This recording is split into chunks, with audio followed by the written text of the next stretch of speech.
Well, good morning, everybody. I thought this morning I would start off, instead of with a joke, I'd show you something else.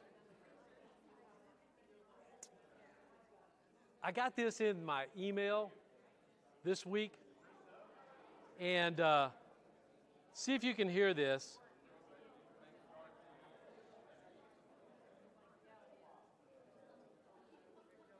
Daddy Steve? Can you say Daddy Steve? Can you say Daddy Steve?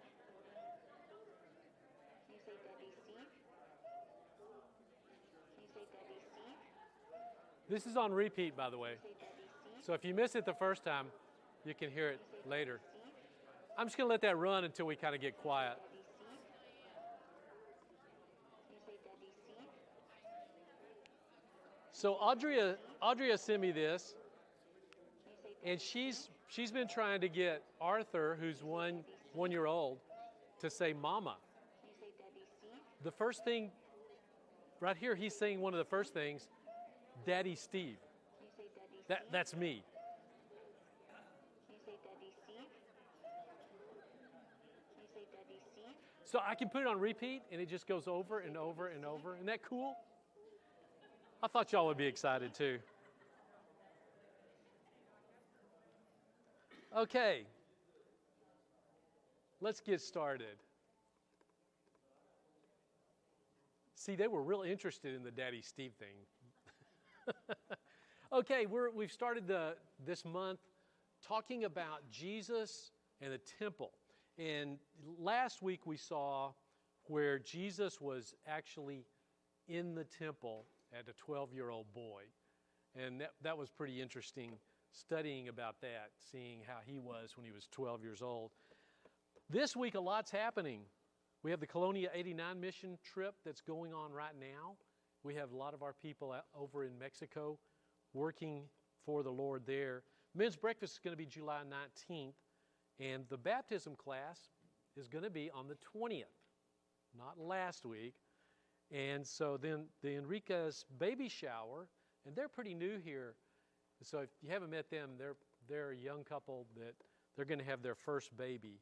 That's going to be on the 20th. And then Heaven Bound starts on the 20th also. And we'll be going down on the 19th to get everything set up. So I won't be here next week. Jamie will be teaching that.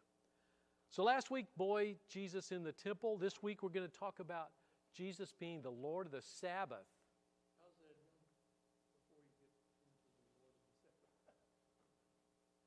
What'd you say? Edmund, How's Edmund? We told you last week. I wasn't here. You weren't here? You missed it. God 2 weeks. Sorry. You missed it. You want me to give you an update? He's doing all right. Edmund's doing good. He went through the procedure, and they didn't have to do a stent. They looked at his aorta, and it is going to have to be repaired eventually, but at this time, they didn't do anything. He just has to continue not lifting over 5 pounds. Thank you. That's going to be hard. So, yes, Edmund should be back to teaching soon. Now, next week, Jamie will be teaching about cleansing the temple.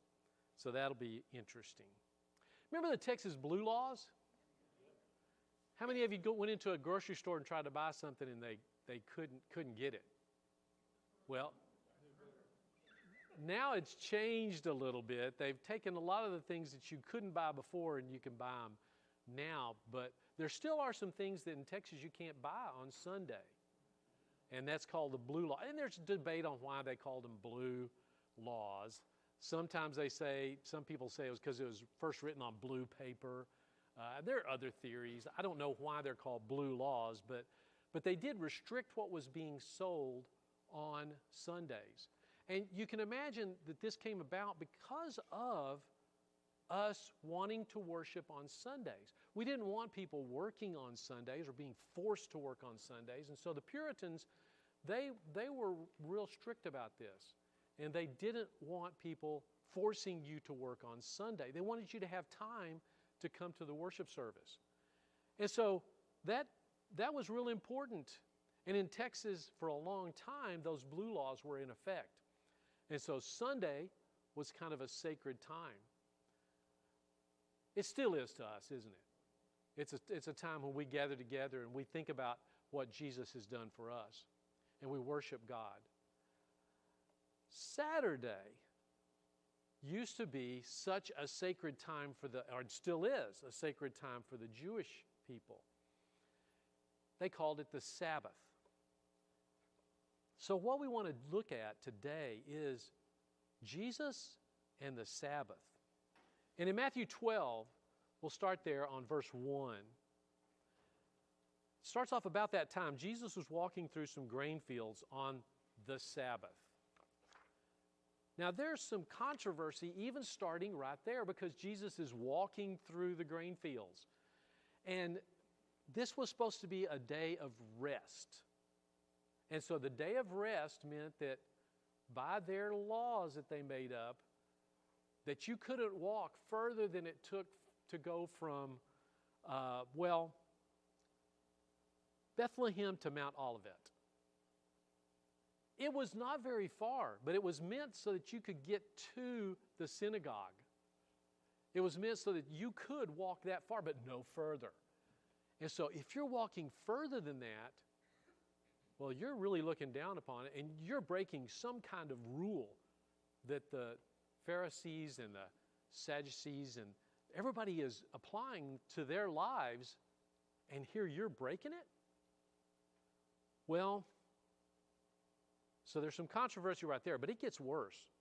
His disciples were hungry, so they began breaking off some heads of grain and eating them. You ever been hungry? I remember one time that was just one of those days when I was starving because I was halfway through a marathon. And Wayne was there waiting for me on that first marathon. Wayne, I couldn't believe you came to my marathon. That's got to be boring. But anyway, I never had run over 12 miles, and I was not really prepared. And when I got up to 13, 14 miles, 15, I started getting hungry. I had used all the energy that I had in my body, and all of a sudden, and you can see I didn't have a lot of fat on me at the time. And so I was using everything, and I was getting hungry. And then all of a sudden, about mile 20, this person went by with a Joe's Donut t-shirt on. And I stared at the back of that t-shirt as they ran off, and I just got so hungry, I just stopped and started walking.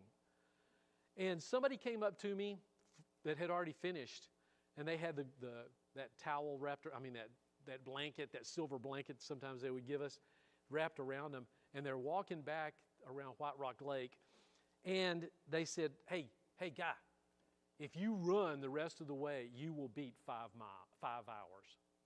I said, I don't care. I didn't care about anything. I was so hungry, so famished, all I could think about was Joe's Donuts. So how did I finish? The first marathon, 5 hours and 2 minutes. I could have been under that if it wasn't for this hunger that was eating at me, or that I was wanting to eat something. And so I can imagine when someone is very hungry and they see this grain there, it wouldn't tempt me. Something else might tempt me, driving past Burger Street or Taco Bueno or someplace like that, or smelling barbecue, cooking at somebody's house. Joan and I were walking around in Colorado one time. The kids had already gone off on wilderness trek, I guess it was, and here we were stuck in the town for a little bit. And so we were walking around, and all of a sudden we smelled this delicious food. I didn't know what it was, but we followed that smell all the way to the restaurant. We found the restaurant and we ate there. You know, sometimes your senses just kind of overtake you. Well, they were hungry, and so they cut some of this wheat, and that's essentially called harvesting it, isn't it? Even if you cut a little bit, you're harvesting it. That's against the rules. That's against the rules of the Sabbath. Now, on a normal day, it would have been okay. People could do that, and that was fine. You could come through. If you were hungry, you could take a little bit out of somebody's field. They didn't mind. But the Pharisees saw it, And they protested. Look, they're talking directly to Jesus. Your disciples are breaking the law by harvesting grain on the Sabbath. Now, this is pretty aggressive when they're talking to Jesus. They're throwing blame at him because he's the leader of these people. And they're accusing him. You know, these accusations, this blame can be thrown in a lot of different ways. Disparaging remarks, public shaming, finger pointing. Don't you hate that when people point their finger at you when they're talking to you? During Vacation Bible School, Audrey and I were on stage, and I was Saul, and later I was Paul. But I was supposed to be really getting on to this sorcerer and telling her what an evil thing she was, and Audrey was playing the part of the sorcerer. Well, that's my daughter-in-law. And she was in the youth group here before she married Caleb, and so she's known me for a long time. Never seen me get really mad and point my finger. And so here I'm acting, and I'm going, you sorcerer, you're evil, you are the devil's child. And I'm pointing at her, and I'd walked right up to her, and this was in practice, luckily, because she burst out laughing. She held it as long as she could, and then she couldn't take it any longer. And I thought, I was looking mean. What's she laughing at? Well, later the table was turned because she was doing the same thing to me in the script, in another part, and I couldn't help but remember me pointing my finger at her and her laughing. But name calling, interrupting with accusations, being sarcastic to throw the blame at someone, assigning motives when you really don't know what their motive is. You know, sometimes that's aggressive blame, and guilt tripping, implying incompetence, having an accusatory tone in what you're saying, judgmental labels, and projecting fault, veiled threats, accusing betrayal. There's lots of ways to be aggressive with your blame and your accusations. We have to be careful with that. People really don't respond well most of the time to these accusing accusations and blame.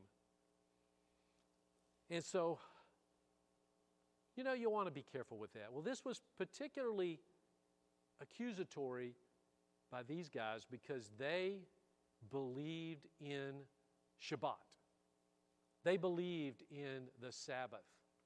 Shabbat, the day of rest, the day of peace, shalom. And that's from Friday evening to Saturday evening. So here they were seeing someone harvesting grain on the Sabbath. And so they look to the leader and they point their finger at him and they accuse him of having them sin. Jesus comes back in a very different way than what we might. Jesus said to them, haven't you read in the scriptures what David did when he and his companions were hungry? This is a very interesting tack that he is taking here, because he's now comparing himself to King David. Comparing himself to King David. Now you know that Jesus is the king, but they didn't believe that. So here he is comparing himself to King David. Now, you think that made things better or worse? I don't know how the Pharisees would take that. They might be taken aback by that.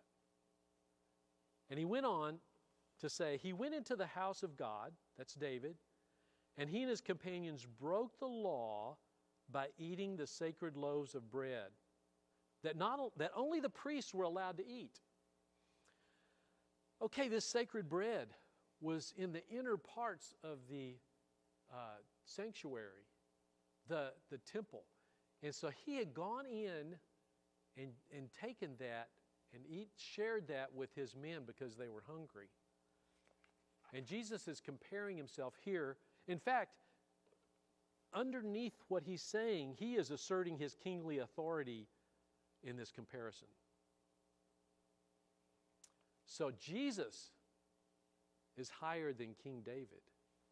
Jesus, we know that, but now he is unveiling that to them in this way that I'm not sure they understood. And then he went on to say, and haven't you read in the law of Moses that the priests on duty in the temple may work on the Sabbath? Work on the Sabbath? This is a day of rest. But if they're working, isn't that breaking the law? So he asked them that question. I think that's a great way to do it. Questions are so effective as a method of teaching. And Jesus is a master of asking questions. There's different types of questions. You know, there's those open-ended questions that when you ask someone an open-ended question, that encourages them to go into details and then give you a lot of the here, where, thou, what, how, when, and where stuff. Like, what do you enjoy doing in your free time? Think about that. When you start answering that, that's kind of interesting to other people because they don't know what you do in your free time a lot of times, unless they go fishing with you or unless they tell you about cornhole all the time and how excited they are about that. But an open-ended question is a good one. There's the closed questions. That's a yes or no question. Do you like coffee? I would say no. Joan would say yes. But that's it. Then you would have to have a follow-up question, and that would show interest in the previous question. Like, why do you like coffee? I don't understand. You know, that kind of thing. And then they can tell you about the aroma and about how it tastes and what they like to put in it. And they can go into a lot of detail there because of a follow-up question. But when you ask these questions, to be effective, you really need to be curious. You want to approach a conversation with this real desire to learn about the person. And if you're doing that, you're really desiring to learn about them, that question is going to mean a lot more. And they're going to answer. But if you ask the question and then you look away, and you start thinking about other things, or you pull out your phone and start doing something, they're going to give you a short answer and then go on to something else. You need to listen actively. Pay attention to their responses and ask those follow-up questions to deepen the conversation. Then you're going to learn more about them. And most of the time you want to avoid leading questions. Now, Jesus doesn't always do that. Sometimes he asks very leading questions because he knows what the answer is going to be coming from them and he's pulling it out of them. But for us, normally, we want to ask questions that they can truly give us their answer about instead of leading them into the answer. Now, Jesus, as I said, was a master of asking questions. If you count up how many questions Jesus has recorded in the New Testament, some people count it as 173 questions. Some people count it as over 300.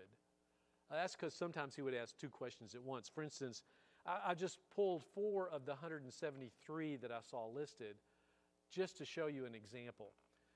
Number 1, if you love only those who love you, what reward do you have? Don't even the tax collectors do the same? So that's 2 questions, but I counted it as 1 in the 173. And if you greet your brethren only, what is unusual about that? Do not the believers do the same? Is not life more than food and the body more than clothing? Are you not of more value than the birds of the air? That's just 4 of the questions that Jesus asked. But you can see he's teaching in those questions. And so it's very important that we know how to ask questions when we're teaching someone about Jesus. We can tell a lot, but oftentimes people's eyes glaze over or they close when you're just telling and telling and telling. But if you ask questions, they're thinking. They've got to answer. Yes or no, that's not too much thinking. But those detailed questions that pull things out of them, those are good for teaching. So Jesus asked them a question. And then he says,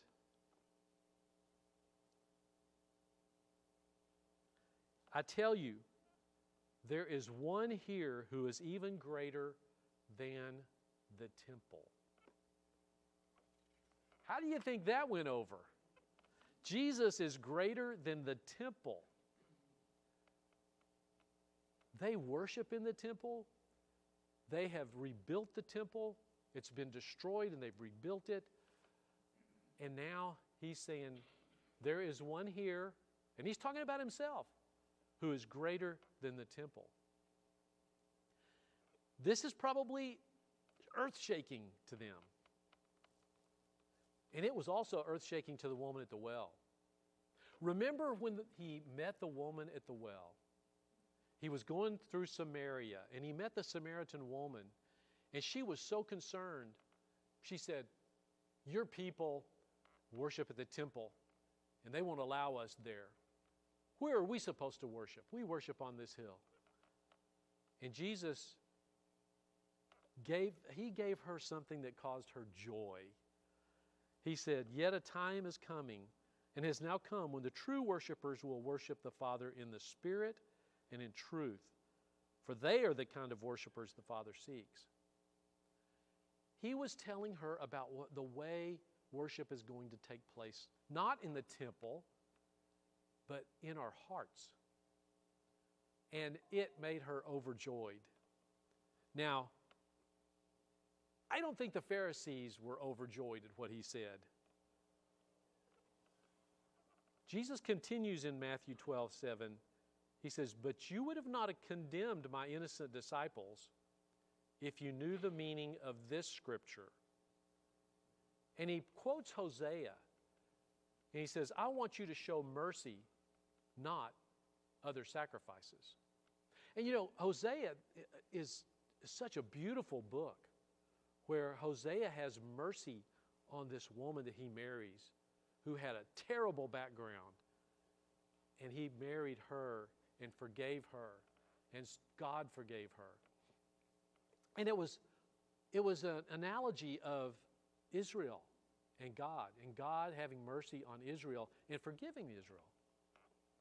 What is mercy? It's compassionate treatment, especially of those under your power, under one's power. Now the Pharisees, they felt like they had power over these people because they were the spiritual leaders of the Jews. And so they weren't having compassion on these men that were hungry. No, they were doing the opposite. They were coming down hard on them. Mercy is a disposition to be kind and forgiving. God wants us to be merciful. In fact, living without mercy is an affront to God. When Jesus was asked by Peter, how many times am I supposed to forgive someone? 7 times? No, 70 times 7. So mercy is so important to us. And Jesus is making that point to the Pharisees, but I'm not sure they saw it. But he went on to say something that probably made them even angrier. Verse 8, he said, for the Son of Man, and he's called himself the Son of Man many instances, the Son of Man is Lord of the Sabbath. And Lord means I'm over that. I'm over the Sabbath. I want to pause here and just give an example from television. You know, have you ever, because lordship is what we're talking about, I want to give you this example. And lordship is the real issue here. Undercover Boss. How many of you have seen Undercover Boss? Okay, some of you have. That was a show that ran several seasons where they would get somebody that was a vice president or a president or an owner of a company, like Joe here. Okay. Joe would dress up as a day laborer, and he would go out and he would work with the men that he had hired to do the job. And he would be able to see how they're working because they think he's just another day laborer. And so then, or at the end of the show, they would reveal that that's the boss. That's the vice president. And they wouldn't know. They would be shocked when they came to the chair and face to face with the guy. Now he's in a suit, or she's in a business suit, and they're looking right at him, and sometimes they don't even recognize that that's the person they were working by until they tell them, I'm Joe that was working with you. And they go, what? What did I do? And all of a sudden going through their head is all these things like, what did I say? What did I do? Was I working hard? And then he would either tell them, you know, I'm going to give you a raise. I'm going to give you that vacation you've been needing. I'm going to pay. I know some of them brought tears to my eyes because the person had a son or a daughter that was needing hospital visits and they weren't able to afford it. And the boss says, I'm going to pay all the... Oh, they just delivered a package to my door. I'm going to pay all the hospital bills for your son or daughter. And the person would break down crying. But all of a sudden, that person might have been terrible to Joe. And the boss goes, you know, I'm going to put you on a 90-day, or I'm going to fire you. It depended on how they acted to the boss.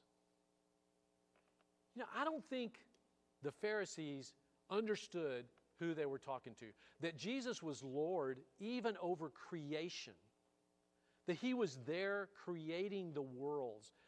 That Jesus was part of the 10 Commandments. That he's God. They don't know who he's talking about. And when Christ is revealed, what will the Pharisees do? What will they say? If they were sitting in a chair straight across from him and he says, you know, guys, that was me that you were crucifying. That was me. And I am God. I was there at the beginning. I am the Word. Well, he's not revealed yet. And they're still watching. And Jesus went over to the synagogue where he noticed a man with a deformed hand. The Pharisees are still trying to trap him. And they're hoping that he's going to answer a certain way. So they're leading him with a question here. And they asked him, does the law permit a person to work by healing on the Sabbath? They want to bring charges against him. They just don't realize who they're talking to. And I think that's what that show showed when they would show you that this is the boss and this is a worker and now they're working together. You knew it. You're watching the whole thing and you're laughing as they do certain things and you're going, oh, that's good on some things. They didn't know who they were talking to. And they're trying to trap Jesus. Well, he answers them.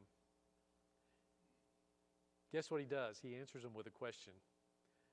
If you had a sheep that fell into a well on the Sabbath, wouldn't you work to pull it out? And he answers for him. Of course you would. How much more valuable is a person than a sheep? Yes, the law permits a person to do good on the Sabbath.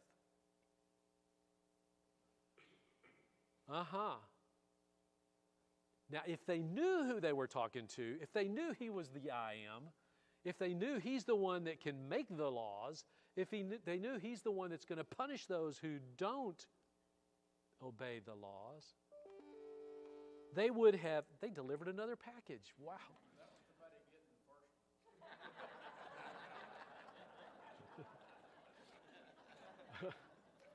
They'll be surprised. It's bug killer.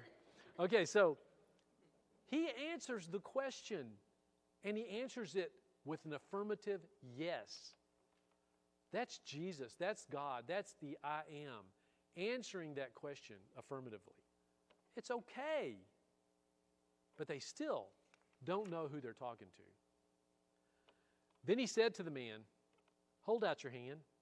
So the man held out his hand, and it was restored just by him holding it out towards Jesus. And it looked just like the other one. Jesus has mercy. He's compassionate. I know he was compassionate even towards the Pharisees. He loved them just as he loved the man that held out his hand. He's kind and he's forgiving. Isn't that wonderful that we know who he is? We know what power he has. We know that we need to be doing the things he says to do. We need to follow Jesus. We need to stay on the straight and narrow path, and yet we stray so often.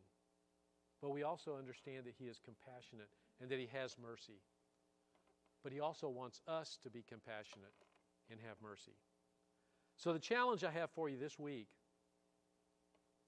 is to make a commitment to showing mercy.